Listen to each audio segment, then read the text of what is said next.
कधी मुलांची चूक असते, कधी आई-वडिलांची चूक असते, कधी नवऱ्याची, कधी बायकोची, कधी एक्स्ट्रा मॅरिटल अफेअर्स असतात. मी UPSCची तयारी करत होते 11वी-12वी अच्छा. मध्ये. माझे बाबा खूप भयंकररित्या आजारी होते. त्यांना वेड लागलेलं. आणि वेड लागलेलं म्हणजे ते मला ओळखत नसायचे. अर्धा एकर जमीन आम्ही विकली त्यांचा इलाज करण्यासाठी. त्या दरम्यान मी पण खूप स्ट्रेसमध्ये होते. मी सुसाईडचं अगदी ट्राय केलं होतं. नंतर आईला म्हटलं, मी माझ्या बापाला घरात तर नाही मरू देणार. हे वेड का लागतं माणसाला?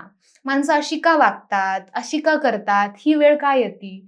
मग मी त्या सगळ्या गोष्टींवरती अभ्यास करायला सुरुवात केली. नवरा बिझी आहे, बायको बिझी आहे. ती जॉब करते, हा पण जॉब करतो. IT सारख्या कंपनीमध्ये, टीचर प्रोफेशनमध्ये, सगळ्या गोष्टींमध्ये. आणि या दरम्यान पैसा कमवण्याच्या नादात ते एका तणावाचा भागीदार बनतात. त्याच्यामध्ये इगो खूप हायलाइट व्हायला लागलेत. त्या नवऱ्याचं ऐकलं ओपीडीत बसून की मला वाईट वाटतं बिचारा. तो उठून गेला आणि बायकोचं ऐकलं की अजून वाईट वाटतं, अगं बाई बिचारी, कसं काय होत नाही? अरे नाही होत आहे. संपला ना विषय. हेच समजून घेतलं हे पाहिजे. स्वीकारा तुम्ही की नाही होतंय. तू तुझ्या मार्गे, मी माझ्या मार्गे. ती म्हणाली, तू खूप मोठी तोफ नाहीये की तुला सगळं ऍक्सेप्ट करते. हु आर यू? कोण आहे तू? काय लायकी आहे तुझी? मला सवय नव्हती असं राहायची मॅडम, मी तिच्यासाठी राहिलो आणि तिने बघा काय केलं. मी म्हणून कुठं त्रास. सांगितलेलं तुला की तू तसा राहा म्हणून? तू तसा होता त्याच्याच तर प्रेमात होती ना ती. ज्यांना घरात खांदा नाहीये डोकं टेकवण्याला, ते बाहेर टेकवतातच. ते माझ्या जेनजी विषयी तुमचं काय मत आहे? खूप चांगलं आहे. कितीतरी मुलांची स्वप्न आहेत सर की माझ्या बापाला मला मिठी मारायची. बाप समोर आहे पण तुम्ही जाऊन त्याला मिठीत नाही घेऊ शकत. असं का? अरे ठीक आहे यार, तुमचं पटत नाही. पण आता तुम्ही चूज केलंय ना की राहायचंय मुलासाठी बरोबर. एकत्र. कर लेंगे यार, झेल लेंगे, देख लेंगे. Let it be. पण ते टिकण्यासाठी काय नक्की काय सल्ला द्याल तुम्ही? काय सांगाल? लोकांना दुःखी राहायला आवडतं आणि त्यांना दुःखाची कहाणी सांगायला आवडतं. आणि मला ते ऐकायला आवडतं. आता पेपर देऊन गडी बाहेर आला की सगळं आठवतं. बरोबर. हे सगळ्यांच्या बाबतीत पेपर घडतं. मध्ये आठवत नाही. मुलं खूप चिडचिडे होतात. हा. जसं सांगितलं तुम्ही की मोबाईल सोडत नाहीत किंवा हट्टी खूप झालेत, रागीट आहेत. जे काही असेल की ते फेकून देणे, मारणे वगैरे. आई वडिलांना माझ्यावर हात उघडला मॅडम असं. काय प्रकार आहे? प्रत्येक व्यक्तीला, मग तो व्यक्ती किती चांगला असो किंवा वाईट असो, त्याच्यासाठी कुठली ना कुठली गोष्ट लागू होणार आहे.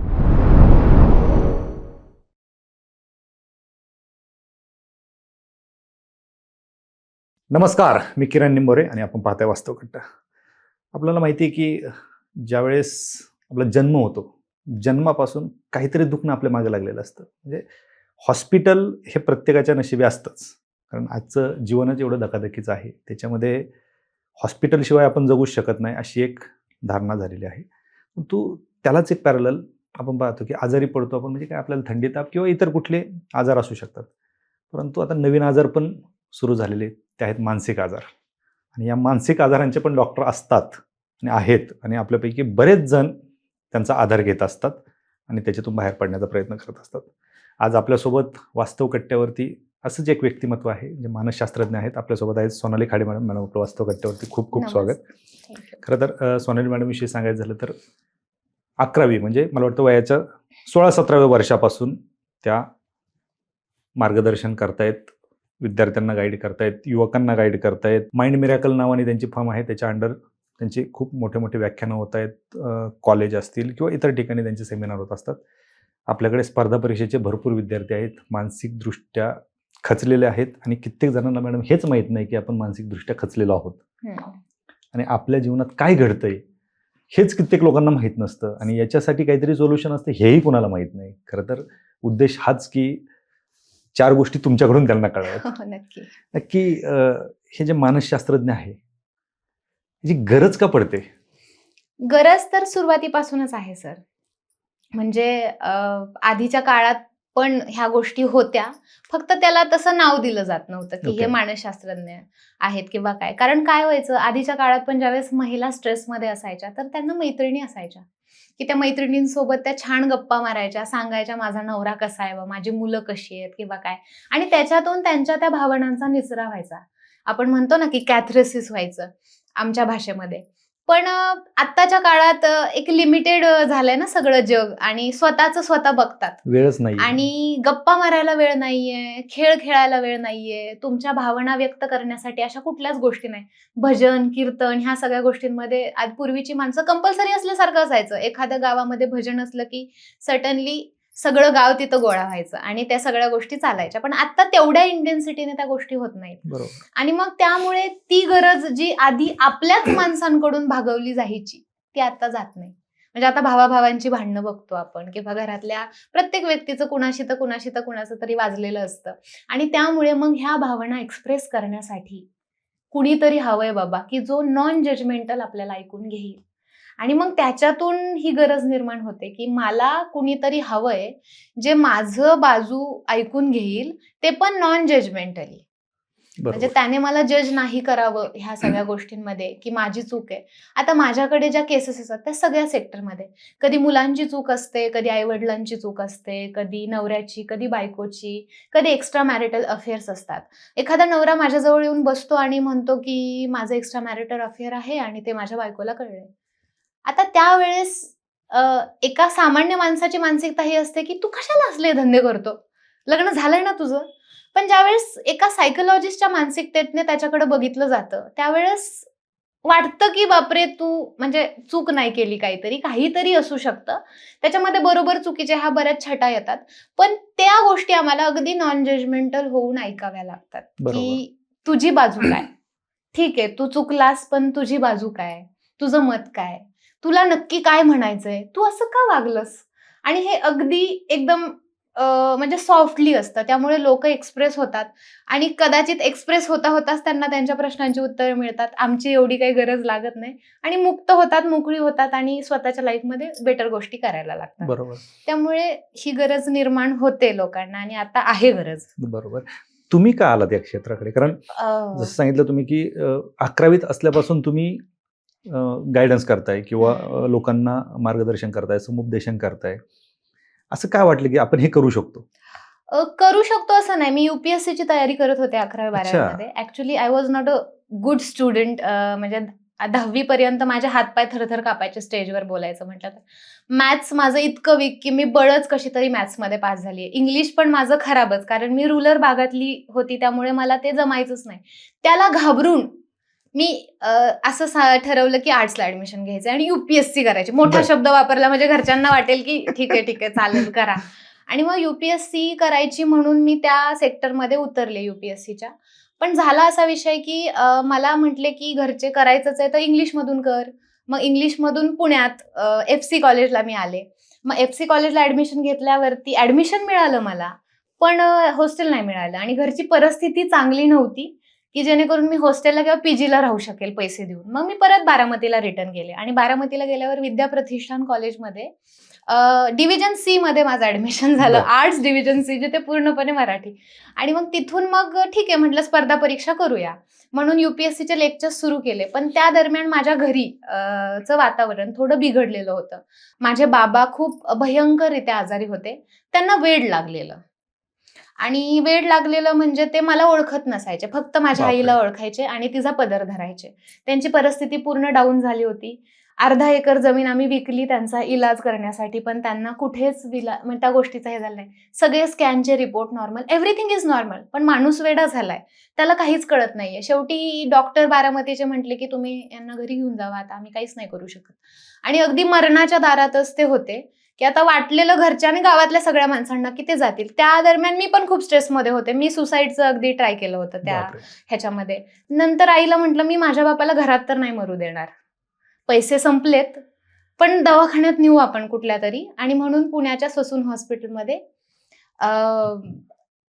एक काय म्हणतात त्यांना, OPD, त्यांचं वॉर्ड नंबर 26, बरं. तिथे माझ्या पप्पांना आम्ही ॲडमिट केलं सायकॅट्रीमध्ये. बरं. आणि तिथे ॲडमिट केल्यानंतर पहिल्या एका आठवड्यात ते थोडे नॉर्मल झाले. अच्छा. आणि एका महिन्यात पूर्ण नॉर्मल झाले. क्या बात है! आणि पूर्ण नॉर्मल होऊन माझा ₹1, मला वाटतं ₹10 खर्च आलता केस पेपर. पेपरला. त्या केस पेपरवरती माझे पप्पा पूर्ण बरे झाले. माझा इंटरेस्ट वाढला ह्या फील्डमध्ये, की हे काय नक्की असं का होतं माणसांना. त्यांना तणावाची भरपूर कारणं होती. माझ्या बाबांना तणाव येण्याची कारणं भरपूर होती. त्याच्यात ते ड्रिंक पण भरपूर करायचे, त्यामुळे ते व्हायचं. पण तिथे मला एक डॉक्टर भेटले, डॉक्टर अविनाश म्हणून. तर त्यांना मी ज्यावेळेस बघितलं ते काय होतंय, मला त्यांचे डोळे आठवतात, कारण ते कंटिन्यू मास्क वापरायचे. काय होतंय, कसं होतंय, सगळं विचारून ते व्यवस्थित नोट आउट करणं, हे मला ते इंटरेस्टिंग वाटलं, की अरे हा माणूस मनातलं समजून घेतोय. आणि त्या माणसाने मला ऐकून घेतलं, त्या डॉक्टरांनी, की माझं पण काहीतरी मत आहे, मी किती सफर होती या सगळ्यामध्ये, आईचं असं, बाबांचं असं, आणि मी एकुलती एक, भाऊ नाही, बहीण नाही, आणि वयाचे 11वीत होते मी. त्या 11वीत मला जमिनीपासून ते हॉस्पिटलचं बिल भरण्यापासून सगळंच करत होते, कारण फॅमिली माझी एवढी कनेक्टेड नाही. आई बाबा आणि मी, आम्ही मोस्टली तिघेच असतो. त्यावेळेस माझा इंटरेस्ट वाढला, की नक्की काय आहे हे, वेड का लागतं माणसाला, माणसं अशी का वागतात, अशी का करतात, ही वेळ का येते. मग मी त्या सगळ्या गोष्टींवरती अभ्यास करायला सुरुवात केली, आणि मला आर्ट्समध्ये विषय सापडला. मग माझ्या एका पुस्तकात ते सारखं लक्षात यायचं, माझ्या सायकोलॉजीचं पुस्तक. ते पुस्तक मी 11वीत पकडलं, अजून मी ते सोडलेलं नाहीये. क्या बात. आणि त्या पुस्तकाने किती जणांचे लाईफ मी बदलू शकले मला नाही माहिती, पण माझ्या आई बाबा आणि माझी स्वतःची लाईफ मी खूप बेटर केली आहे त्या पुस्तकामुळे. बरोबर. सो त्याच्यामुळे मी ह्या सेक्टरमध्ये प्रवेश घेतला. अच्छा, मग ग्रॅज्युएशन कशात केलं? ग्रॅज्युएशन सायकोलॉजीमध्ये, 11वी-12वी psychology, graduation psychology, MA in psychology, आणि आता RCI करतेय इन सायकोलॉजी. आता परत PhD पण करेल इन सायकोलॉजी. क्या बात आहे. म्हणजे वडिलांच्या आजारपणामुळे खरं तर तुम्हाला ही दिशा हो, मिळाली, हो. आणि कदाचित तुमचा तो जो विचार होता की वडिलांना घरी मरू देणार नाही, कदाचित तुम्ही जर हॉस्पिटलला आणलं नसतं तर तेही नसते, आणि आज हे दिवसही नसते. नसते, 100%. काय वाटतं, काय प्रश्न आहेत असे समाजामध्ये? कारण तुम्ही सांगितलं की सुरुवातीला महिलांना बोलण्यासाठी कुणीतरी असायचं, हो. व्यक्त होण्यासाठी कुणीतरी असायचं. आज व्यक्त व्हायला एकतर व्हायचं कुणासमोर, कारण ज्याच्यासमोर व्यक्त व्हायचं त्यालाही वेळ नाहीये, ऐकून घ्यायला कुणाला वेळ नाही. बरोबर. लोक ते दाबून ठेवतायत मनात. काय काय प्रश्न येतात असे समोर? असे खूप प्रश्न आहेत सर. म्हणजे माझ्याकडे रिलेशनशिप इश्यूज ऍक्च्युली खूप जास्त आहेत. ओके. की आता काय होतंय, नवरा बिझी आहे, बायको बिझी आहे, ती जॉब करते, हा पण जॉब करतो, IT सारख्या कंपनीमध्ये, टीचर प्रोफेशनमध्ये, सगळ्या गोष्टींमध्ये. आणि या दरम्यान पैसा कमवण्याच्या नादात ते एका तणावाचा भागीदार बनतात. म्हणजे पैसा कमवतात कमवतात कमवतात, पैसा असतो, गाडी असतं, घर असतं, चांगला बेड असतो, पण त्या बेडवरती झोपल्यावर ह्यांना झोप नाही लागत. कारण एकच आहे की कधी एकमेकांजवळ बसून वेळच नाही दिला. आता मला काम आहे, आता मला काम आहे. कधी एकत्र येऊन स्वयंपाक नाही केलेला, कधी एकत्र येऊन कुठल्या गोष्टी नाही केलेल्या. माझ्याकडे सर अशा केसेस आहे की लग्न झालंय आणि फक्त चाललंय म्हणून चाललंय. फक्त आम्ही सोशल मीडियाच्या फोटोत हसतो, त्याच्या व्यतिरिक्त आमचं नातं काय नाहीये. आणि ते मूल आहे म्हणून झालंय आता पोरगा, आता कुठं डिवोर्स घ्यायचा, परत त्याला त्रास, मला त्रास, मी तरी एकटी कुठं राहू. अशा परिस्थितीमध्ये असूनही माणसं एकत्र राहतात, आणि फक्त एकच गोष्ट आहे, कम्युनिकेशन नाही. कुठले प्रॉब्लेम नाही, फक्त एकच महत्वाचा प्रॉब्लेम मला जो जाणवतो, की लोक बोलायलाच तयार नाहीयेत एकमेकांशी. काय माहिती का? म्हणजे ती अशी आहे किंवा तो असा आहे असं म्हटलं जातं, त्याला एक लेबल लावलं जातं. ना त्याला समजून घेण्याचा प्रयत्न केला जातो, ना त्याला समजून सांगण्याचा प्रयत्न केला जातो. आणि याच्यामध्ये इगो खूप हायलाइट व्हायला लागलेत. आधीच्या काळात घरीच असायची ना बायको, त्यामुळे बरोबर. तिला गप्पा मारायला भरपूर वाव होता. पण आता कसं, ती पण काम करते, मग तिचा पण एक ऍटिट्यूड आहे ना, की मी पैसे कमवते, ह्याचा पण आहे की मी तुझ्यापेक्षा जास्त कमवतो. मग तो ऍटिट्यूड मध्ये कुठेतरी माघार घेणं, ऍडजस्टमेंट करणं, ठीक आहे रे बाबा, असू दे, जाऊ दे, मरू दे, सोडून देणं, ह्या गोष्टी संपलेत. प्रत्येक जण त्याचा इगो असा धरलाय, त्याच्यावरती बसतात, आणि मग तसं जग फिरतात, की मी तरी काही कमी आहे का मग, किंवा मी तरी काही कमी आहे का, मी तिचं ऐकू का, मी त्याचं ऐकू का. आणि ह्या इगोमुळे एकमेकांना सांगणं लोकांनी बंद केलं. बेटर वे, त्याच्याशी बोलायलाच नको, दिवस असं ढकलत बोलायचं. चाललंय. कशाला ह्याच्याशी बोलायचंय, आणि मग बोलायलाच नको, तिच्याशी बोलायलाच नको. ऍट द एंड ऑफ मला सांगा, ह्या समाजात सगळी चांगलीच माणसं आहेत. मुद्दाम कोण करतं? त्या नवऱ्याचं ऐकलं ओपीडीत बसून की मला वाईट वाटतं बिचारा, तो उठून गेला, आणि बायकोचं ऐकलं की अजून वाईट वाटतं, अगं बाई बिचारी. म्हणजे दोघं चांगलेच आहेत, वाईट कुणाचंच नाही, चुकत कुणाचंच नाहीये, तुम्ही बोलतच नाहीये. आणि हे फक्त नवरा बायकोमध्ये नाहीये सर, हे रिलेशनशिप मध्ये आहे, हे आणि मुला आणि बापामध्ये. म्हणजे माझ्याकडे एक केस आली होती, लिटरली तो मुलगा मला म्हटला की मॅडम, तुमच्या ओपीडीत चेअर्स जवळजवळ आहेत तुमच्या टेबलच्या समोर, तेव्हाच मी आणि माझा बाप असं जवळ बसतो. बापरे. आणि तो मुलगा 11वीत होता. So certainly the thing is like, ते माझ्याकडे येताना पण 2 वेगवेगळ्या गाडीवर यायचे. So these kind of thing. आणि पैसे खूप आहेत. 1 CRचं घर घेतलंय त्यांनी. काय करायचं. ओके. आणि हेच नाहीये की कम्युनिकेशन नाही. कारण मी त्यांना मानत नाही. कारण आपली एज्युकेशन सिस्टीम आहे की ज्याच्यामध्ये भावनिक बुद्धिमत्ता शिकवली नाहीये, मानसशास्त्र शिकवलं नाही. मानसशास्त्र हा विषय पहिलीपासून पाहिजे.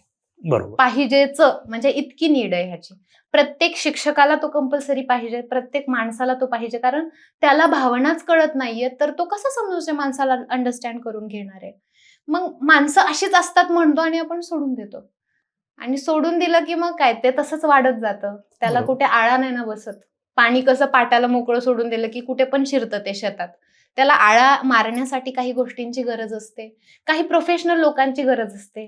काही लोक ह्या ऍटिट्यूड मध्ये जगतात की मला कुठे स्ट्रेस आहे, मला काय गरज आहे कुठल्या सायकोलॉजिस्ट कडे जायची किंवा कुठल्या काउन्सिलर कडे. पण बरोबर. ऍक्च्युली तुम्ही त्यांच्याकडे बघितल्यावर लक्षात येतं की अरे गरज आहे, प्रत्येक व्यक्तीला गरज आहे. ऍटलीस्ट तुझं लाईफ बेटर आहे ते आणखी बेटर करण्यासाठी गरज आहे. बरोबर. ते लोक ऐकायला तयार नाहीयेत. त्यांच्या लाईफमध्ये त्यांनी काहीतरी साध्य केलेलं असतं. एकदा एवढंसं छोटंसं असतं ते, ऍज कम्पेअर टू कुणाला माहिती पण नसतं.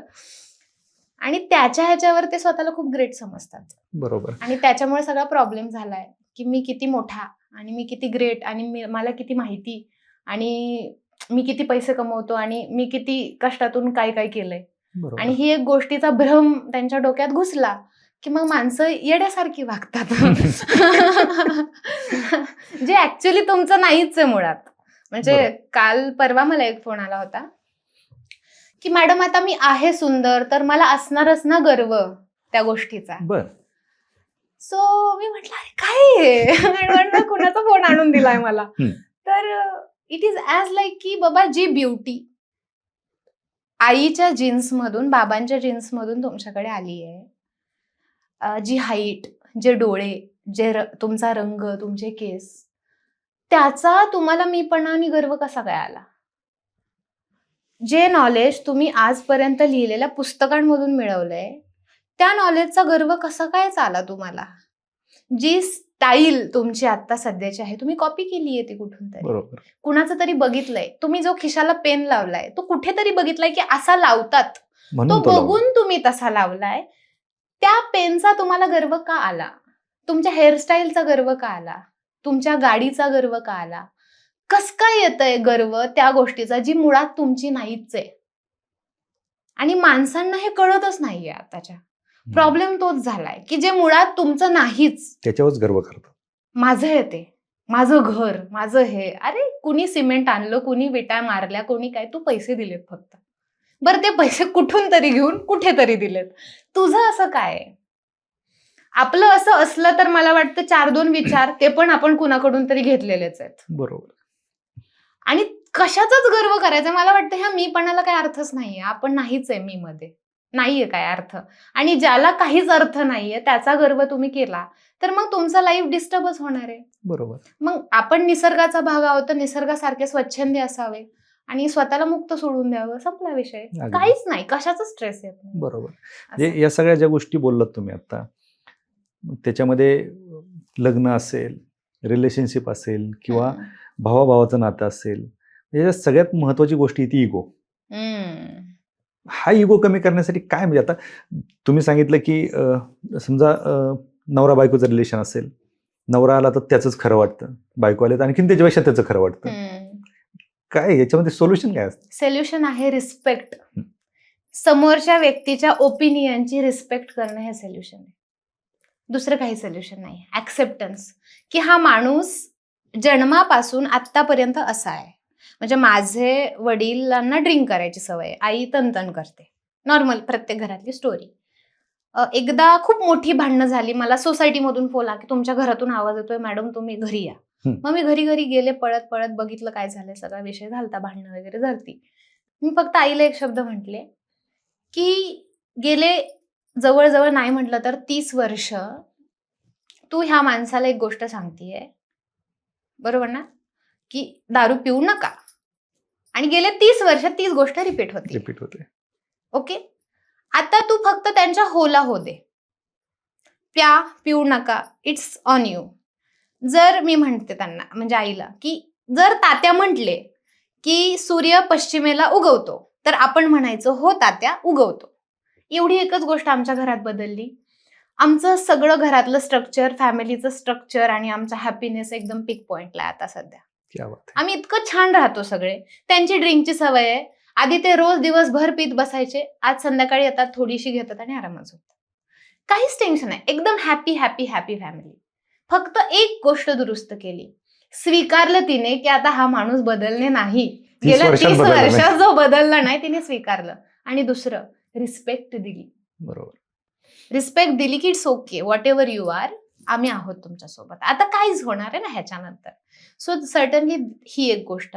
मग एक असतं की आता माणसं एकमेकांची रिस्पेक्टच नाही करत आणि स्वीकारायलाही तयार नसतात. जसा मी आहे तसंच तू असलं पाहिजे असं त्यांना वाटतं की माझं बघ. आणि प्रत्येक गोष्ट म्हणजे कुणी तुम्हाला तुमची स्टोरी सांगायला गेलं म्हणजे तुम्ही कुणाला तुमचं काय सांगायला गेला ते लगेच स्वतःच सांगायला चालू करतात. तुम्ही रिस्पेक्टफुली शांत मनाने त्याचं ऐकून तर घ्या. सिंपल गोष्ट आहे, त्याला रिस्पेक्ट द्या. दुसरी गोष्ट, प्रेमात तुम्हाला रिजेक्शन आलं, रिस्पेक्ट करा. आताची मुलं का एवढी सफर करतात ब्रेकअप्स नंतर, काय वाटतं, काय कारण असेल? काय? They don't respect other opinion. रस्त्यावरचा कुठलाही मुलगा आला आणि माझ्या समोर उभा राहिला गुलाबाचं फुल घेऊन आणि मला म्हटला आय लव्ह यू, मी तुझ्याशिवाय जगू शकत नाही, मी म्हणेल का ये चल चल चल आता लग्न करूया आपण? अपेक्षितच नाही. मी काय म्हणेल की बाबा हे जुळत नाहीये, आपलं थोडं वेगळं आहे, तर तू तुझ्या मार्गाने जा.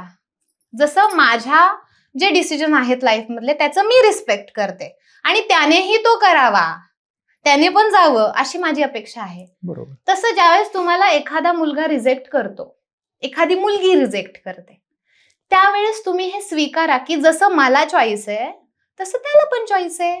जसं मी रिजेक्ट करू शकते तसं तोही रिजेक्ट करू शकतो. एवढी बेसलाईन कळली ना, संपला विषय. तुझी पण चॉईस, माझ्यात काय कमी आहे, अरे तुझ्यात काय कमी नाहीये, जुळत नाहीये, बसत नाहीये. तेरे इश्क में मूवी आता फेमस झाला. बेसिक कॉन्सेप्ट त्या मूवीचं काय आहे? तेच ना की हो नाही सकता यार. आणि आपल्याला तेच कसं काय होत नाही, अरे नाही होत आहे, संपला ना विषय. हेच समजून घेतलं हे स्वीकारा तुम्ही की नाही होत आहे, तू तुझ्या मार्गे मी माझ्या मार्गे. बरोबर, सिंपल. मलाही रिजेक्ट केलं जाऊ शकतं. मी प्रेमात पडले होते एका मुलाच्या.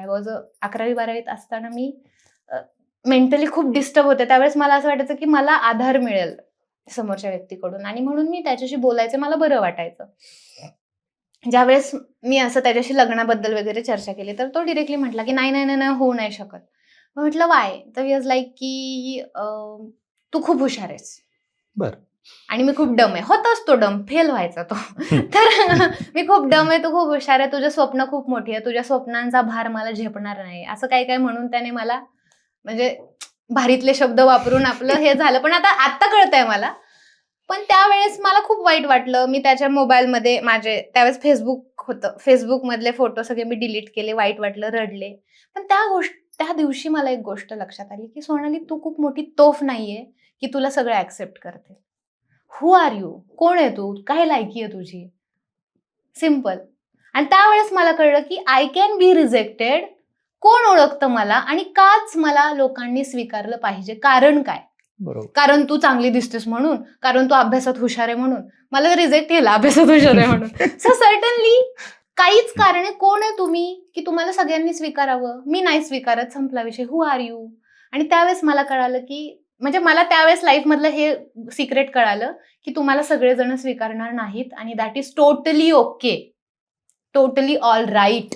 काहीच गरज नाहीये, काहीच नाहीये गरज. बरोबर. It is okay. जसं एखादा बाजारात गेल्यावर शर्ट घालतो, नाही पसंत म्हणून साईडला ठेवतो, अगदी तसंच माणसांचं आहे. बरोबर, सिंपल आहे. मग मी स्वतःला परफेक्ट बनवण्याच्या नादाला नाही लागले, आता मी ढ बनणार कारण त्याला हुशार नाही आवडत. ही माणसं वेड्यासारखी वागतात, त्यांचं स्वतःचं नेचर बदलतात.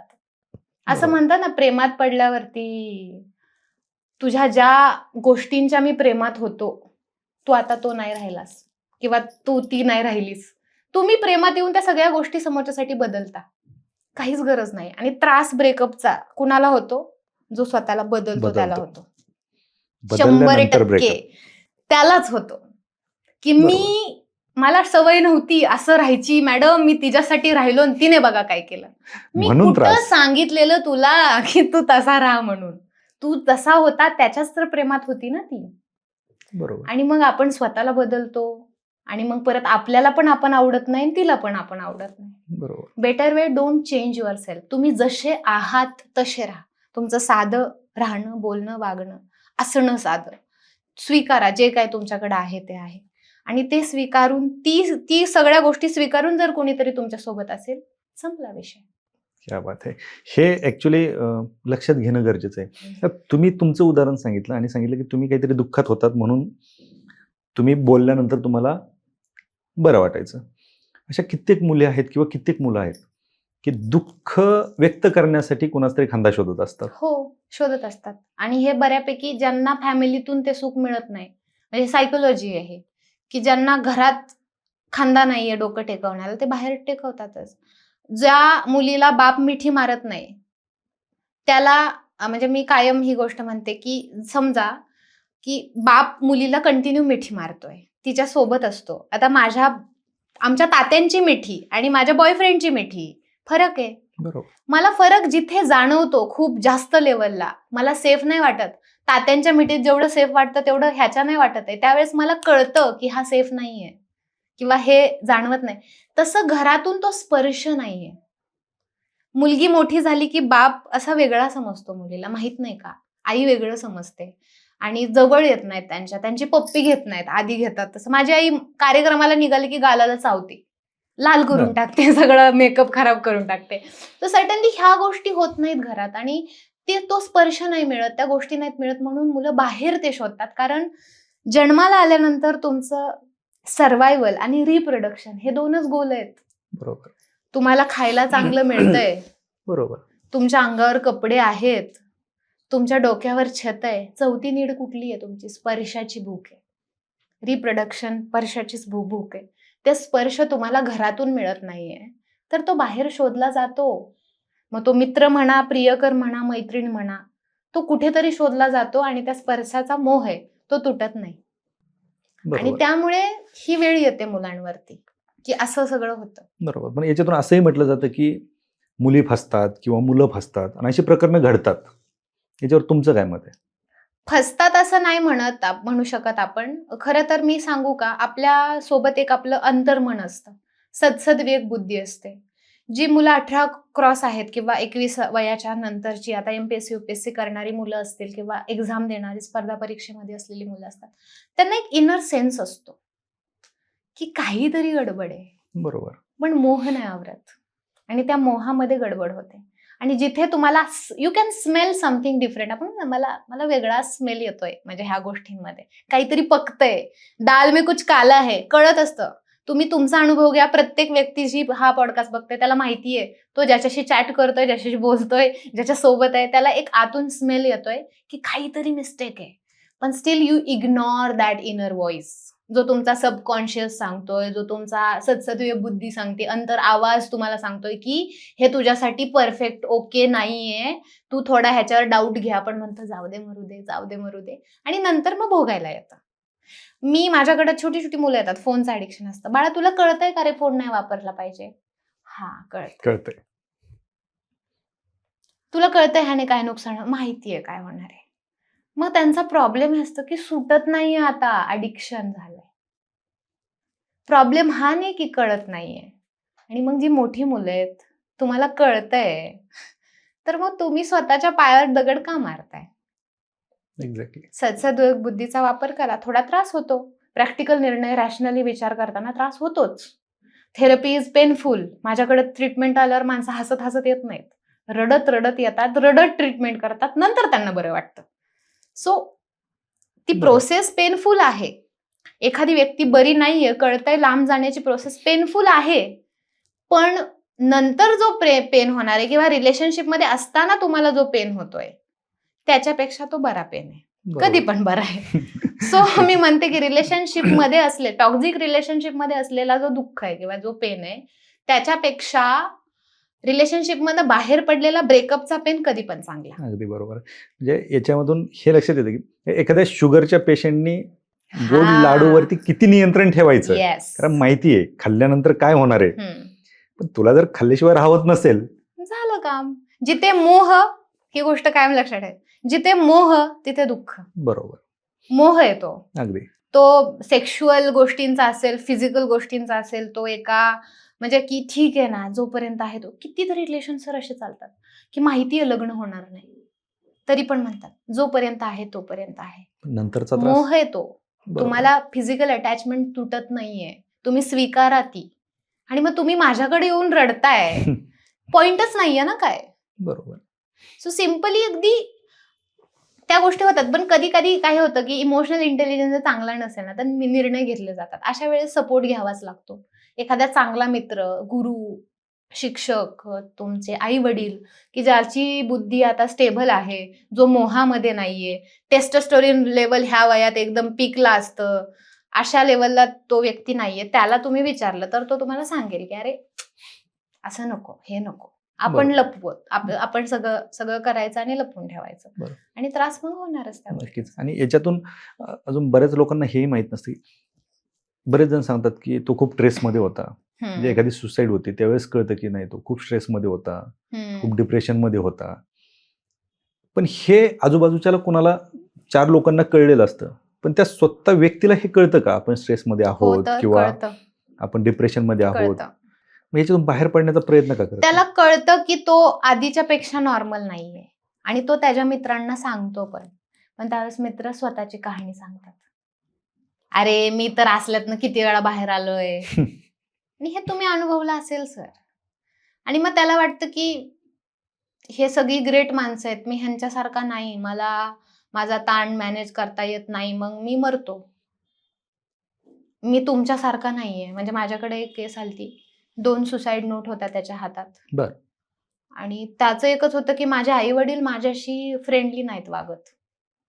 कारण तो त्याचं काही सांगायला गेला की आई सांगायची की बघ मी डॉक्टरेट आहे, बाबा सांगायचे बघ मी प्राध्यापक आहे. आणि मग माझंच करतो ना आपण. त्याचं कधी ऐकलंय तुम्ही की तुम्ही त्याला सोल्युशन द्याल किंवा एखाद्या सायकोलॉजिस्टकडे घेऊन जाताल? नाही जाणार ना. मग तो त्याचं त्याला वाटतं की जग असंच चालतं की काय, मग मी ह्या जगात जगण्यास पात्र नाहीये, मग मी मरतो. सुसाईड हा खून आहे, बरोबर, सोसायटीने केलेला. त्याला तुम्ही त्या व्यक्तीला दोष नाही देऊ शकत. मला म्हणतात मूर्ख माणसं असतात जी सुसाईड करतात. अरे त्याचं भावनिक बुद्धिमत्ता जन्मापासूनच चांगली नाहीये, तुझ्यामध्ये नॅचरली आली आहे जन्मापासून. त्याच्या मेंदूचा तो कप्पा डेव्हलप नाही, त्याला डेव्हलप करावा लागेल. हा जो इमोशनचा भाग आहे तो डेव्हलप करा, त्याचा नाहीये डेव्हलप. तुम्ही का स्वीकारत नाही की ठीक आहे त्याला वाटू शकतं? असं कसं वाटलो? म्हणजे हे ट्रोमेच सोसायटीने दिलेले की मानसिक आजार. म्हणजे आधी माझं ऑफिस फ्लॅटमध्ये होतं, तर त्यावेळेस लोक लिटरली आमचे रिलेटिव्ह वरती आहेत म्हणून माझ्याकडे यायचे. आताही माझं ऑफिस म्हणजे क्लिनिक जे आहे ते रस्त्याच्या कडेला नाहीये, ओपनली लोक येत नाहीत, मुद्दामून आत आहे, कारण आतमध्ये येतात. कुणी बघायला नको. मी काय वेडा आहे का? मला विचार मॅडम मी वेडी आहे का? नाहीये तुम्ही वेडे. तर ह्या गोष्टी. ही भीती कधी दूर होणार? कारण आम्ही पाहतो की तुम्हाला एखादा आजार झाला तर तुम्ही 4 लोकांना घेऊन हॉस्पिटलमध्ये जाता, पण तुमच्याकडे जर यायचं असेल तर लोक लपून काय बोलवता, भेटायला ये, मी आजारी पडलोय. पण त्याला भेटायला जाता, त्यांना खायला घेऊन जाता वगैरे वगैरे. पण मग या सिच्युएशन मध्ये म्हणजे लोकांना अशी का भीती असते की तुमच्याकडे येतानाही लपून येतात? नाही, हे आधीपासून चालत आलेलं ना. मॅड समजलं जातं किंवा असक्षम समजलं जातं. जी माणसं तणावाला फेस करू शकत नाही ती असक्षम आहेत, ती कमी आहेत. तुम्हाला एवढासा ताण फेस करता येत नाही, असं होतं ना ते की बघ मी केलं फेस. म्हणजे अगेन सोसायटीचा एक हे आहे. आणि हे दूर कधी होणार? तर मला वाटतं हे आता जेनझीच करतील दूर सगळं. निवांत येतात ते माझ्या. जेनझी विषयी तुमचं काय मत आहे? खूप चांगलं. मी प्रेमात आहे जेनझीच्या. हा ठीक आहे, त्यांचे काय ऍडिक्शनचा भाग हा तो आहेच. तो प्रत्येक पिढीसोबत आधीपासून होता. आधीच्या काळात स्क्रीन नव्हती म्हणून एवढं दिसायचं नाही. पण सर मी अफेअर्सच्या गोष्टी आधीच्या काळापासून चालत आहे, वर्षानुवर्ष पूर्वीच्या काळापासून. तर जेनझीच्या बाबतीत माझं मत आहे की समता जर कुणी आणेल तर जेनझी आणेल. ह्यांचं काय जात नसतं, धर्म नसतं, पंथ नसतो, सगळ्या जातीची एकत्र, सगळ्या रंगाची एकत्र, काही तुटलं फुटलं, समजा मी एखादी साडी, माझा पदर फाटला तशी, ओ नाईस स्टाईल. हम्म. तर त्यांना त्याचं Fashion काहीच होऊन जाते. घेणं देणं नसतं की तुम्ही किती श्रीमंत आहे, गरीब आहे. They are in their mood. अरे चला, म्हणजे नाही का, जे आहे ते चालवून घ्या, पुढे घ्या, ग्रेट, छान म्हणून ते हे करत असतात. तर जेनझी बद्दल माझं मत पॉझिटिव्ह हे आहे की ते एक समता आणू शकतात फ्युचरमध्ये. पण मोबाईलचा अति वापर असल्यामुळे किंवा स्क्रीन अति असल्यामुळे, आता समजा त्यांचा जन्माचाच तो भाग आहे, म्हणजे आपल्या म्हणजे मी पण जेनझीज मध्येच थोडीफार येते, पण सर्टनली आधी जे ऍक्सेसिबिलिटी किंवा अवेलेबिलिटी नव्हती ती आता त्यांच्या जन्मापासूनच आहे, त्यामुळे त्यांना त्याचा आधार बरोबर. घ्यावाच लागतोय. आणि आधार द्यायला शिकवलं कुणी? रडलं बाळ तर फोन हातात देतं कोण? पालकच. सिंपल आहे. तुम्ही त्यांना नाही दोष देऊ शकत. म्हणजे मी एक व्हिडिओ टाकला होता, तर त्याच्यावरती मी असं म्हटलेलं की पालक जास्त फोन बघतात, पण मुलं बघतात. तर त्याच्यावरती त्यांचं असं मत आलं, खाली एक कमेंट आली की अहो म्हातारी माणसं 2-2 तास फोन बघतात आता. त्यांनाच सांगा. तर सडनली हे आहे. आणि मी एक साधं एक्झाम्पल तुम्हाला विचारते. आधीच्या काळात दूरदर्शन वाहिनी आणि कलरिंग म्हणजे नाही का ब्लॅक अँड व्हाईट टीव्ही असायचा. तर तुम्ही तो टीव्ही बघण्यासाठी कुणाच्या तरी 4-5 घरांमध्ये एखाद्या घरी एखादा तो TV असायचा, असायचा. ज्याच्याकडे बऱ्यापैकी पैसा आहे, त्याने नवीन मशीन आणलं बाबा. तर त्या 4-5 घरातली माणसं बरोबर 8-8:30च्या टायमिंगला जेवण उरकून सगळेजण त्या घरात जाऊन एका टीव्ही ठिकाणी. बघायचे. बरोबर. ते झालं. त्या काळात जर तुमच्या सगळ्यांच्या त्या 5 घरात टीव्ही असता तर बघितला नसता का? बघितलंच असतं. त्या काळात सगळ्यांच्या हातात हँडसेट असता तर वापरला नसता का? 100% वापरलं असतं. त्या काळात नेटवर्क अवेलेबिलिटी असती जशी आता आहे, तुम्ही कनेक्ट झाला नसता का? नक्कीच. तुम्ही ऍडिक्ट नसता झाला त्या फोनला? 100%. मग तुम्हाला काय अधिकार आहे तुमच्या मुलांना म्हणायचं की तू फोन वापरतो? सिंपल आहे माझं पालकांना विचारणं की काय अधिकार आहे तुम्हाला? कारण तुम्हाला अवेलेबिलिटीच नव्हती, तुमच्याकडे ऑप्शन्सच नव्हते. आमच्याकडे ऑप्शन्स आहेत, बरोबर. आम्ही ते वापरतोय. पालकांचं, शिक्षकांचं आणि प्रत्येक व्यक्तीचं काम आता सध्या हेच आहे की आहे त्या ऍक्सेसिबिलिटीज, आहे ती जी तुम्हाला मिळालेल्या गोष्टी आहेत त्यांचा योग्य वापर कसा करायचा, एवढंच काम आहे. कारण बरोबर. तुम्ही जे नॉलेज देताय ना ते सगळं ChatGPT वरती आहे. जनरल AI आल्यानंतर ChatGPT वर आपण हसायला लागेल सर की अरे असली फालतू गोष्ट पण आपण कधीतरी वापरत होतो. म्हणजे इतकं फास्ट आहे हे जग आणि एवढं छान होणार आहे पुढे जाऊन सगळं. फक्त तुमचं काम एवढंच आहे की त्यांना त्याचा वापर कसा करायचा हे शिकवायचं. अगदी बरोबर.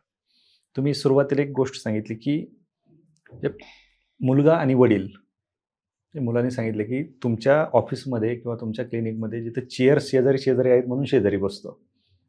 आणि हे बऱ्याच ठिकाणी पाहतो की हो. वडिलांचं आणि मुलाचं रिलेशन हे हळूहळू ते तुटत जातं आणि लांब जातं. बरोबर आहे. काय आता आपण बऱ्याच वेळेस रिलेशनशिप वरती बोलतो, नवरा बायकोच्या रिलेशनशिप वरती बोलतो. काय होतं की हे जे पालकांचं जे मुलांसोबत रिलेशन असतं हे का असं तुटत जातं? काय सांगताल तुम्ही? हे रिलेशन टिकण्यासाठी पालकांना काय सांगाल? पालकांना एकच मत आहे की तुमचा मुलगा कितीही मोठा झाला तरी तो तुमचा मुलगा आहे. तुम्ही त्याची पप्पी घ्या, तुम्ही त्याला मिठी मारा. एकमेव सोल्युशन आहे. कितीतरी मुलांची स्वप्न आहेत सर की माझ्या बापाला मला मिठी मारायची. बाप समोर आहे पण तुम्ही जाऊन त्याला मिठीत नाही घेऊ शकत. असं का? एक ऍक्सेप्टन्स का नाहीये त्या गोष्टींचा? आणि ह्याच्या सायकोलॉजिकल पण एक कारण आहे की लहानपणी असतं बघा, आपण मम्मी जवळ असतो आणि आपण पप्पाला मम्मी सोबत नाही जवळ यायचं नाही, मम्मी सोबत नाही हे करायचं, बसायचं नाही, आपण दुश्मन बनून जातो वडिलांचे. आणि लहानपणापासून आई ही एका प्रोटेक्टरच्या भूमिकेत असते आणि बाप कडक भूमिकेत असतो. लहानपणापासून आपल्या समाजामध्ये अशी सिस्टीम चालत आली आहे, ते आपल्या न्यूरॉन्स मधून आलंय कदाचित आता सध्या तर, की बाप म्हटलं की एक तिरस्काराची भावना लहानपणापासून आहे. आणि ती जशी जशी मोठी होत जाते तसं तसं दुर्लक्षितपणाकडे जाते. मग कधी आपण आपल्या बापाला असं नीट ऑब्झर्व केलंय की ते कसे उठतात, कसे चालतात, कसा पेपर वाचतात, कसं बोलतात, किती ते इनोसन्स आहे, तो नाही बघितला आपण कधी. बरोबर. कारण सतत त्या भूमिकेत आईमुळे असेल ना किंवा घरातल्या बाकीच्या गोष्टींमुळे असेल ना, बापाला आपण सतत रूढ आणि काहीतरी डेंजर आहे बरं का तुझा बाप अशा लेवलला ठेवलेलं आहे. आणि अशी विधानं वेगळं करतात आपल्याला आपल्या माणसांपासून. बरोबर. असं आहे. आणि ते मला वाटतं की तुम्ही स्वीकारता आलं पाहिजे, तुम्हाला ते कळलं पाहिजे की नाही तो माझा माणूस आहे, म्हणजे जे काय असेल ते माझं आहे आणि मला त्याला जवळ घ्यायचंय आणि सोबत राहायचंय. स्पर्शाला मी खूप महत्व देते सर, तुमचा स्पर्श पाहिजे. मी आमच्या तात्यांच्या मिठीत 1 मिनिटापेक्षा जास्त अशी थांबले की मला माझे वडील मागं सारतात. कारण त्यांना लगेच रडू येतं, ते बाजूला सारतात. बास झालं, आजच्या पुरतं झालं म्हणतात चला. तर ते नाही आहे ना, म्हणजे ते कधी शिकवलं गेलं नाही, ते बघितलं गेलं नाही आणि ते इतकं भावनिक आहे की तुम्ही आज संध्याकाळी जावा आणि तुमच्या वडिलांना मिठी मारा. रडतील ते. बरोबर. लिटरली रडतील. तुम्ही रडाल. इव्हन हा थॉट तुम्हाला रडवेल की अरे, काय किती सोपी गोष्ट आहे. किती सिंपल. जायचंय मिठी मारायची, संपला विषय. हिंमत होत नाही आपली. लहानपणापासून बिलीफ पॅटर्न बनलाय ना तसा. बरोबर. कारण लहानपणापासून ते कधी घडलेलंच नाही. हे घडवावं लागेल. ठीक आहे. तुमच्या वडिलांनी तुम्हाला ते नाही दिलं, पण तुम्ही तुमच्या मुलांना आता इथून पुढे द्या. बरोबर. तो कितीही मोठा झाला, तुमची चप्पल पायात घालायला लागला, घ्या त्याची पप्पी, मारा त्याला मिठी, बाहेर जाताना मिठी मारा. तो सोडेल, तू असं चला जातो. पण ते पाहिजे. त्या गोष्टी खूप महत्वाच्या आहेत. It is very important. अगदी बरोबर. अगदी मी बघितलंय आणि ह्याला आई वडील पण थोडे कारणीभूत असतातच. वडील घराच्या बाहेर गेले, तुझा बाप किती शहाणा आहे मला माहिती. बापाची डिसरिस्पेक्ट म्हणून मुलगा बापाची रिस्पेक्ट नाही करत. कुठे आई मुलाला ओरडतीये, बाप घरात आला की तुला कळतं का ग, अकलीचा भाग आहे का, कशाला त्याच्यावर ओरडती. त्या मुलासोबत समोर आईची डिसरिस्पेक्ट. त्यावेळेस त्याला वाटतं की माझ्या वडीलच हिची रिस्पेक्ट करत नाही तर मी काय करू. ज्यावेळेस वडील बाहेर जातात आणि आई वडिलांबद्दल काहीतरी बोलते, आईच रिस्पेक्ट करत नाहीये तर मी काय करू. आणि तुम्ही म्हणतात आमची मुलं आमचं रिस्पेक्ट नाही करत. अरे तुम्ही करा ना एकमेकांची रिस्पेक्ट. त्यांना ते दिसू द्या तुमच्या हातात हात, एकमेकांचा स्पेस, टाइम, की ही मम्मा आणि डॅडाचा टाइम आहे, तू मध्ये नाही यायचा, आता तू तुझं तू बघ. ज्यावेळेस आई मुलाला चुकीच्या गोष्टींवरून ओरडत असू द्या, आईचा मुद्दा पूर्ण चुकीचा असू द्या, त्यावेळेस वडिलांचं काम आहे की ती बरोबर बोलतीये, तू बघ नीट ऐक ती काय म्हणतीये. परत आज जाऊन तिला सांगा चुकलंय अगं, तू असं चुकीचं सांगितलं, आता उद्या आपण रिपेअर करू. पण तुम्ही त्यांच्या समोर धाड डिसरिस्पेक्ट करता. तुझा बाप किती लायकीचा, मी हे शब्द ऐकलेत. तुझी आई किती शहाणी मला माहितीये. आणि मग तुम्ही काय अपेक्षा ठेवता की माझ्या मुलांनी माझं रिस्पेक्ट करावं. तुम्ही एकमेकांची करा ना आधी. अरे ठीक आहे यार, तुमचं पटत नाही, पण आता तुम्ही चूज केलंय ना की राहायचंय मुलासाठी एकत्र, कर लेंगे यार, झेल लेंगे, देख लेंगे, लेट इट बी. काय प्रॉब्लेम आहे. खरं तर सगळ्या पालकांनी हा विचार करणं गरजेचाच आहे. बरोबर. आता आपण याच्यावरती बोललो की रिलेशन का टिकत नाही किंवा काय कारण आहे, त्याच्यावरती आपण भरपूर बोललो. तर लग्न टिकत नाहीत. हो. पण ते टिकण्यासाठी काय नक्की काय सल्ला द्याल तुम्ही, काय सांगाल. मला असं वाटतं की आधीचा जमाना थोडा वेगळा होता की घरीचे बघायचे सगळं आणि त्यानंतर मग ठरवलं जायचं लग्न आणि मग नंतर आपण आयुष्यभर त्या व्यक्तीसोबत आपण काढायचं असं ठरवायचो. तर ती कन्सेप्ट त्या काळी योग्य होती कारण त्यावेळेस एवढा वाव नव्हता गोष्टींना. पण आता लग्न टिकवायचं पण असेल किंवा लग्न करायचं पण असेल तर बडी दुविधा आहे पहिली तर गोष्ट. कारण तुम्ही त्यांचं इन्स्टा बघितलं आणि त्यांना समोर बघितलं तर जमीन आसमानाचा फरक दिसतो. सो सर्टनली याच्यामध्ये काय तर स्पेंडिंग टाइम टुगेदर. आणि सगळ्यात महत्वाचं मी कायम म्हणते, प्रेम कमी होतं, जास्त होतं, इकडे तिकडे होतं. रिस्पेक्ट कमी जास्त आणि इकडे तिकडे नाही होत. तुम्हाला जर लग्न टिकवायचं असेल तर अगेन स्वीकार आणि रिस्पेक्ट एका बाजूने नाही, दोन्ही बाजूने ते पाहिजे की मी आहे तसं तिला स्वीकारेल आणि मी तिचा जशी आहे ती त्याच्यावर रिस्पेक्ट करेल. म्हणजे काही महिला माझ्याकडे की माझा नवऱ्याचं टकलाय माझा नवरा म्हणून माझं त्याच्यावर प्रेम नाही. अरे बापरे. आणि मी बघितलंय सर हे, म्हणजे मी केसेस बघते आणि अशा विचित्र केसेस बघते की मला नंतर वाटतं यार करू का नको. तर ह्या गोष्टी आहेत की काही पण कारण असतं, फक्त स्वीकारलं जात नाहीये ना. दिसण्याला स्वीकारलं जातं ना, असण्याला स्वीकारलं जातं ना, विचारांना स्वीकारलं जातं ना, रिस्पेक्ट केली जाते. तुम्ही स्वीकारू पण शकत नाही, तुम्ही रिस्पेक्ट पण करू शकत नाही, तर तुमचं नातं टिकणारच नाहीये. बरोबर. आणि कधी कधी असं असतं की काही रिलेशन नाहीच टिकू शकत. म्हणजे मलाच कळतं ते की नाहीच होणार आहे तुमचं एकत्र. त्यावेळेस मी त्यांना सांगते की इट इज बेटर. म्हणजे आमचं काम नाहीये सांगणं, आम्ही त्यांना एक आयडिया देऊन देतो की इट इज बेटर की तुम्हाला एवढाच त्रास होतो एकत्र असताना, तुम्ही एवढ्याच शिव्या देताय तर वेगळे व्हा. असं म्हटलं की म्हणतात नाही, ते नाही, तेही करायचं नाही. मग काय करायचंय काय तर पीपल लव्ह टू सफर. लोकांना दुःखी राहायला आवडतं आणि त्यांना दुःखाची कहाणी सांगायला आवडतं आणि मला ते ऐकायला आवडतं. आता असे आहे का की बऱ्याच लोकांना त्यांचं दुःख सांगायचं असतं पण दुःख सांगायलाच कोणी नसतं? हो, बऱ्यापैकी. माझ्याकडे एक खूप मोठी व्यक्ती होती. CR मध्ये त्याची प्रॉपर्टी. माझ्याकडे येताना 4 गाड्या घेऊन यायचा. BMW, Mercedes, Jaguar, Thar. बरं. आतमध्ये यायचा, फक्त म्हणायचा, मॅडम तुम्हीच मला विचारता की तू जेवलास का? बापरे. बाकी मला कोणीच नाही विचारत. सिंपल. आणि माझं तर डेली रुटीन आहे. मी सगळ्यांना जेवण झालं, चांगलं वाटतंय, बरं वाटतंय, गुलाबाचं फुल दे, हे दे. माझं तेच आहे ना काम माझं. तुम्हीच मला विचारता की तू जेवलास का? बाकी सगळ्यांचे फोन असतात, एवढे पैसे पाठव, तेवढे पैसे पाठव. जागा नाहीये. कधी कधी आपण जागा बनवली पण नाहीये. आपण आपल्या अहममध्ये, इगोमध्ये एवढं राहिलो की आपण माणसंच बनवली नाही. आपण म्हणतो ना ती माणूस चांगला नाहीये किंवा हे माझ्या आयुष्यात चांगली माणसं नाही, टिकवली नाहीत. माणसं खूप होती, तुम्हाला टिकवता आली नाही. टिकवली नाहीत, ओळखली नाहीत, किंमत नाहीये त्यांच्या वेळेला, त्यांच्या शब्दांना, गेली ती त्यांच्या मार्गाने. बरोबर. मी म्हणत नाही असं की बिचारा एकटा तुझ्या आयुष्यात माणसं नाही. अरे तुझा इगो आहे ना, त्या इगोने सगळी घालवली. कारण एखादा प्युअरेस्ट माणूस मी तुम्हाला भेटले, मला छान वाटलं अरा, मी टिकवेल तुम्हाला आता इथून पुढे. मी हक्काने मेसेज करेल, सर बरे आहेत, कसं चालू आहे, कधी ह्या बाजूला आले तर मेसेज करेल. टिकवली ना मी माणसं. बरोबर. मग ठीक आहे, आपण 10-12 भेटीनंतर मी तुम्हाला माझ्या मनातल्या गोष्टी सांगू शकते, इथपर्यंत होईलच की. नक्कीच. झाला, बनला एक माणूस. माणसं बनवायला काय लागतं? ह्या जगात खूप चांगली माणसं आहेत. पोहोचा त्यांच्यापर्यंत, ओळखा त्यांना आणि राहावा त्यांच्यासोबत. बरोबर. आणि बेस्ट गोष्ट आहे की त्यांच्यापर्यंत पोहोचण्याची तुमची एनर्जी त्या लेवलला घेऊन जा. तुम्ही बेस्ट बना. तुम्ही बेस्ट असल्या की चांगली माणसं तुमच्या आयुष्यात येतात. अगदी बरोबर. आणि एकदा तुम्ही आला, तुमच्या ओळखीने दुसरे सर आले, तिसरे सर आले, झाला चांगल्या माणसांचा एक ग्रुप. काय लागतंय? अगदी. असं कसं म्हणता माणसं चांगली नाहीत? तुम्ही चांगले नाहीत का? म्हणजे मला म्हणायचे, मी सोलो ट्रिप करते ना, एकटी जाते कोईम्बतूर वगैरे असं ट्रेनमध्ये. हे ते, अरे बच्चे अकेली घूमती हूँ, कोई कुछ कर ले तो. मैंने बोला अरे आप जैसे अच्छे लोग हैं, कौन क्या करेगा? क्या बात आहे. चोराच्या हातात पिशवी द्यायची, त्याला म्हणायचं लक्ष ठेव. खरंय. आपण चांगले तर जग चांगलं. सर तुम्ही कसं म्हणू शकता की आयुष्य जगात चांगली माणसं नाहीत? घरापासून सुरुवात झाली पाहिजे, कारण घरात 4 माणसं असतात, त्यांना तरी जपा. सिंपल आहे ना.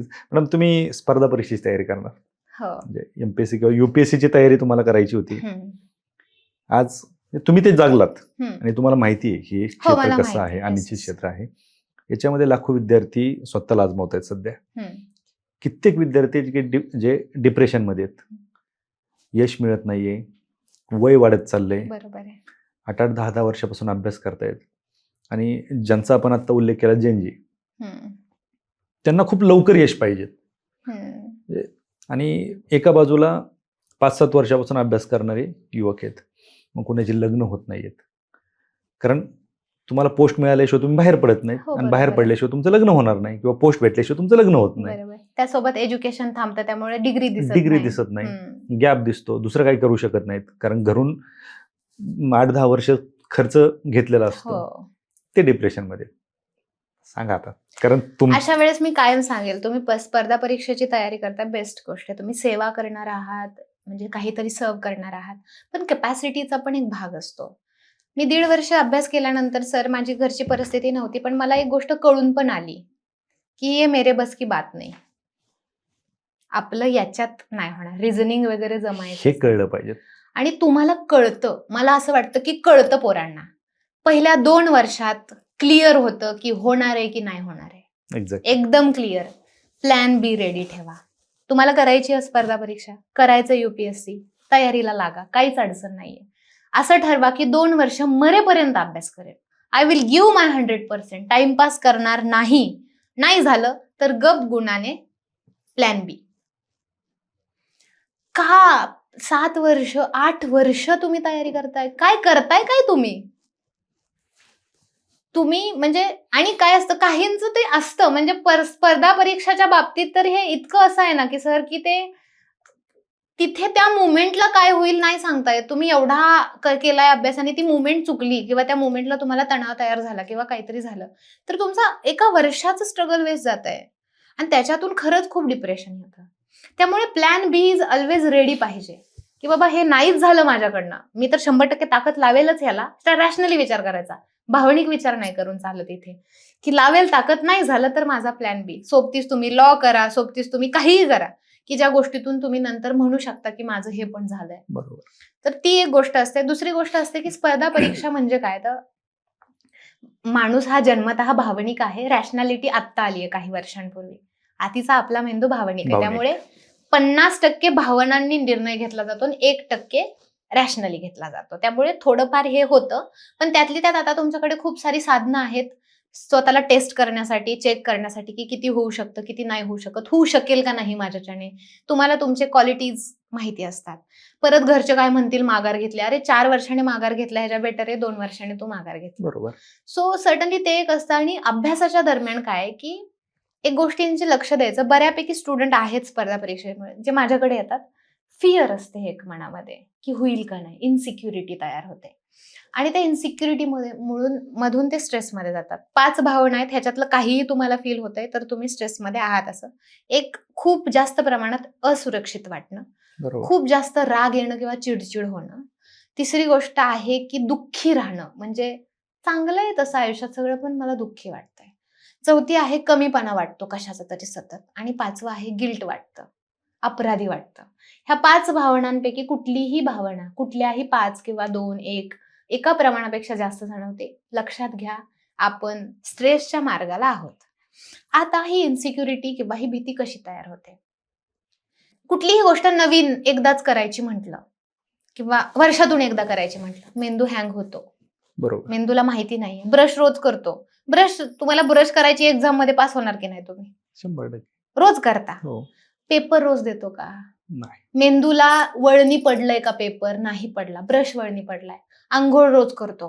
अंघोळ करून बाहेर आलेलं पण आपल्याला कळत नाही. एवढं साधं कॉन्फिडेंटली अंघोळ करू शकतो आपण. एखादा वक्ता आहे जो स्टेजवर बोलतो कॉन्फिडेंटली स्टेज, कारण त्याची प्रॅक्टिस तेवढी झाली आहे. त्यात भीती वाटण्यासारखं नसतं. स्पर्धा परीक्षेचा प्रॉब्लेम हा आहे की परीक्षा खूप दिवसातून एकदा होती, त्यामुळे ऑलरेडी मेंदू घाबरलेला असतो. त्यात एवढे सगळे विद्यार्थी बसणार आहेत, इथे सेंटर आलंय, तिथलं वातावरण, गळ्यातलं काढ, हे काढ, ते काढ, नाही का, हे आण, ते सगळं बघून मुलं भांबावतात. आणि ज्या वेळेस तुमचा मेंदू कन्फ्यूज होतो, घाबरतो, त्यावेळेस तो श्रिंक होतो. श्रिंक झाला की त्याला 2-3 रिस्पॉन्स माहिती असतात. Fight, flight, fridge.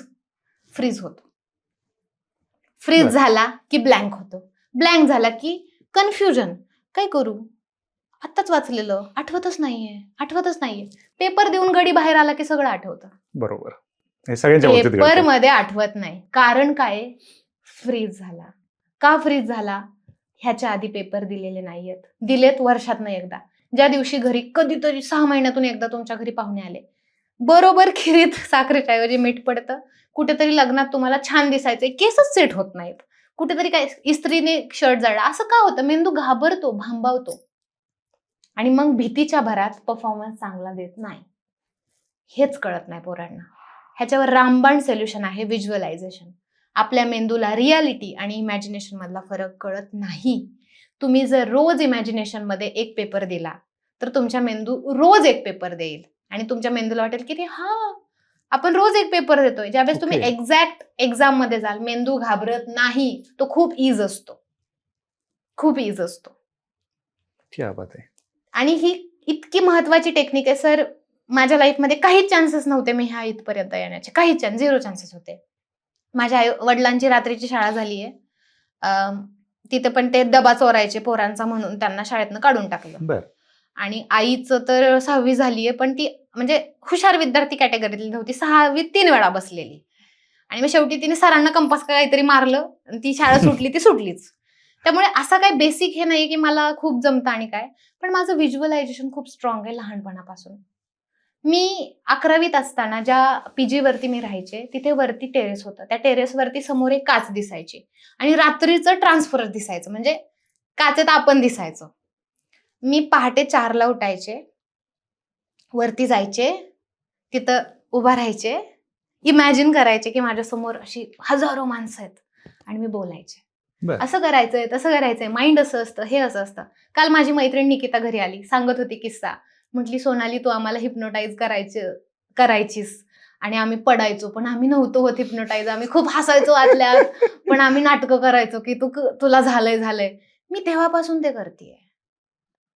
आणि ते करून माझे व्हिज्युअलायझेशन पॉवर त्या पद्धतीने मी वापरते की मी करणार, I can crack it, I can do it, मी भारी करणार. आणि माझ्या मेंदूला कळत नाहीये की मी खरं करते का व्हिज्युअलाइज करते. मेंदूला वाटतं अरे तुझको तो बहुत बडा एक्सपिरियन्स है, तूने कितने लेक्चर्स दिए है. मी दिलेत इमॅजिनेशन मध्ये लेक्चर्स, समोर कुणी नव्हतं तिथे बसून.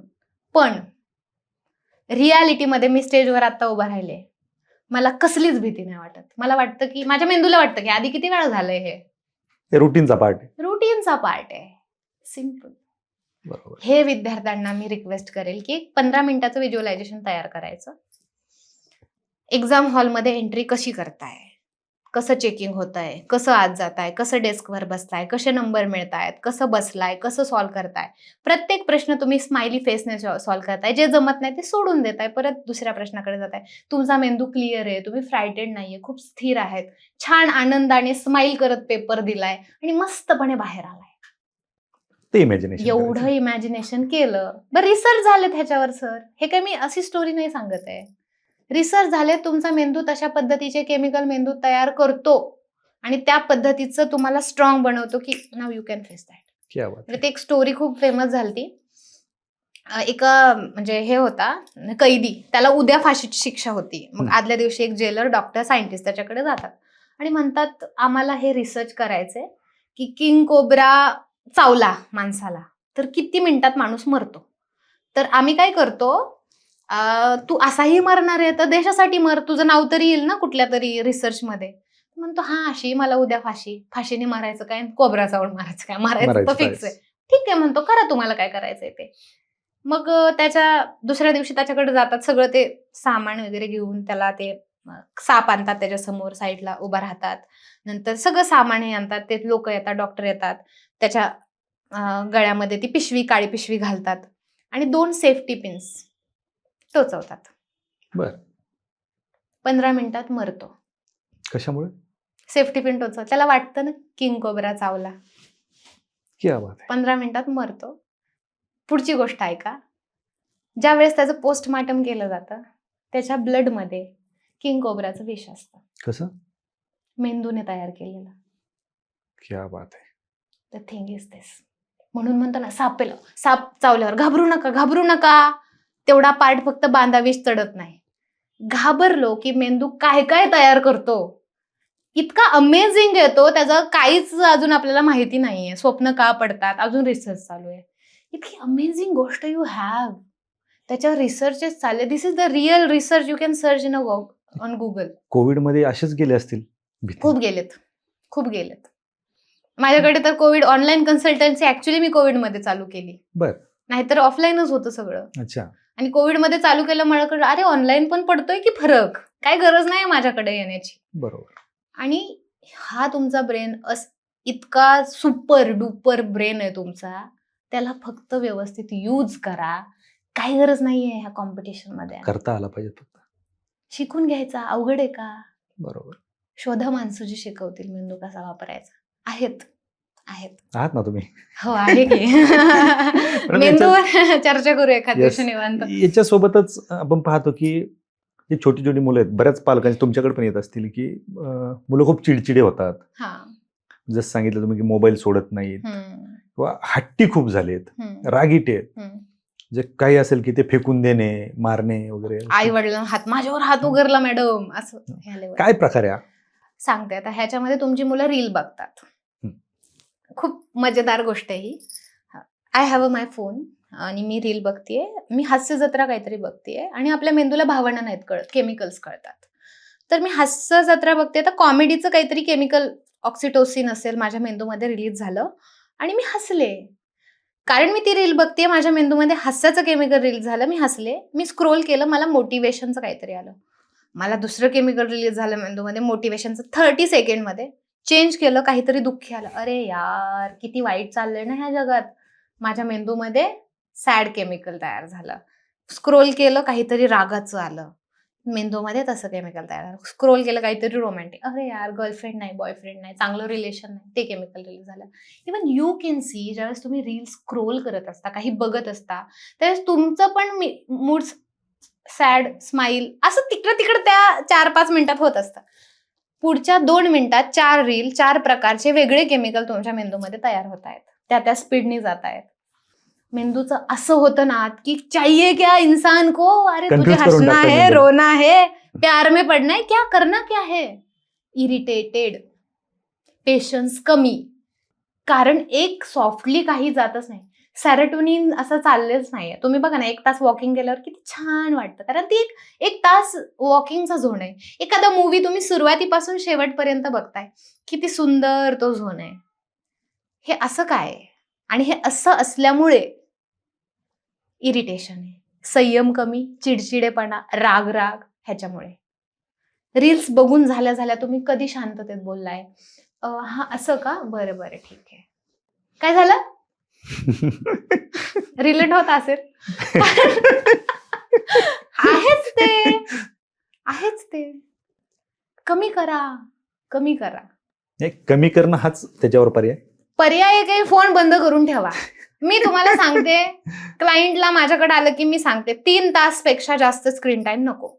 रोज स्क्रीनशॉट मला पाहिजेच क्लायंटचा स्क्रीनचा. स्क्रीन कमी होते, व्यायाम करतात, सेरोटोनिन रिलीज होतं, मस्तपैकी योगा करतात, भ्रामरी करतात, मेंदूचे व्यायाम छानपैकी. 1 तास माझं लेक्चर, माझ्या छान गप्पा मारतात. 21 दिवसात पूर्ण 360 मध्ये माणूस बदलतो. बरं. म्हणजे डिप्रेशन मध्ये जातात किंवा नैराश्यात असतात, यांच्यासाठी असं पटपट बाहेर मेडिसिन वगैरे काही नसतं? असते ना, असते. Medicine ज्यावेळेस पण खूप जास्त प्रमाणात डिप्रेशन आहे की हम्म. काहीच सुचत नाही, मी सांगितलेलं पण कळत नाही, काही माणसात ना किती सांगितलं त्या डोक्यातच नाही जात, त्या माणसांसाठी मेडिसिन गरजेची आहे. आणि काही लोक खूप हळवे असतात. म्हणजे जसं की तुम्ही समजा एखादा किस्सा सांगायला लागलात, एखादा भावनिक किस्सा, माझ्या डोळ्यातून पाणी येईल. नाही, असतात म्हणजे ते तुम्ही रिलेट करता, तुमच्या लाईफला जोडता, म्हणून डोळ्यातनं पाणी येतं. म्हणजे ज्यावेळेस ऍक्ट्रेसला ऍक्टिंग करायची असते त्यावेळेस त्याला घरची किती माणसं मारावी लागतात रडायसाठी, माहितीये का? ते असतं ते की आपण रिलेट करतो, स्वतःच्या लाईफला तुम्ही रिलेट केलं ऍक्च्युली, म्हणून तुमच्या डोळ्यात पाणी आलं. नसतं केलं तर नाही आलं, की त्याचं आहे ना ते. म्हणजे आपलं काय, आपलं बरोबर. असेल तर रडायला येतं आपल्याला. मग आपण खूप जास्त अटॅच्ड विथ दॅट थिंग्स, मग रडायला येतं. खूप जास्त आपण अटॅचमेंट मध्ये आहोत, ब्रेकअप झाल्यावर किती रडतात, कारण अटॅचमेंट आहे. तुमची बॉडी सोडत नाहीयेत ना त्या गोष्टी, कारण मेंदू पटकन सांगतो की नकोय आता आपल्याला, ब्रेकअप. बॉडी नाही सांगत, बॉडीमध्ये मेमरी राहतात. बरोबर. तुमचं व्हायब्रेशन, मॅग्नेटिक फील्ड चेंज झालेली असते. तुम्ही त्या रूम मध्ये खूप वेळ राहिलेला असता, तुमच्या रूमची आणि तुमची एनर्जी मॅच झाली असते, ती घर सोडताना पण आपल्याला त्रास होतो. द थिंग इज लाईक दिस की अटॅचमेंट, जिथे जास्त अटॅचमेंट तिथे जास्त भावनिकता. तिथे जास्त त्रास नाही म्हणता येईल ह्याला, आपण माणूस आहे तुम्ही असं म्हणू शकता की अजूनही माझ्या डोळ्यात पाणी येतं, ह्याच्या सारखं सुख नाहीये. अजूनही मी चुकीचे किस्से ऐकले.